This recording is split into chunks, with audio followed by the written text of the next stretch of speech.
ধনুরাশির ভ্রাতা বা ভাতৃ সম্বন্ধে যারা আছেন, তাদের সাথে ১ম ১৪টা দিন সম্পর্কটাকে ঠিক রাখার চেষ্টা করবেন।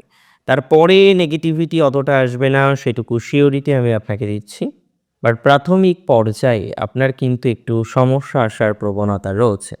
যেকোনো কারণে যাদের ক্ষত হয়েছে, কোনো ক্ষেত্রে আঘাত লেগেছে, রিকভারি দেখবেন 14 মার্চের পরে থাকছে। ১৪ই মার্চের পর থেকে রিকভারির মাত্রাক্রম বৃদ্ধিপ্রাপ্ত হবে, এটি নিয়ে কোনো ডাউট আমার নেই, কোনো রকম সন্দেহ আমি কিন্তু প্রকাশ করছি না।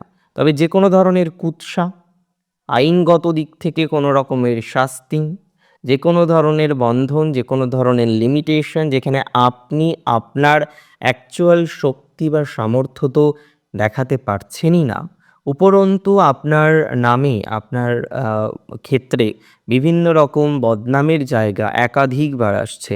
তাদের ক্ষেত্রে পজিটিভিটির জায়গাটা কিন্তু তৈরি হবে। আয় বৃদ্ধির সম্ভাবনা রয়েছেন। প্রাপ্তিযোগ তুলনামূলকভাবে ভালো থাকবে বলে আমি মনে করি।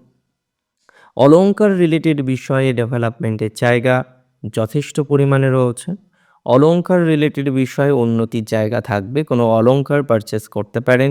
সেভিংসের কিছুটা জায়গা থাকবে ধনুরাশি।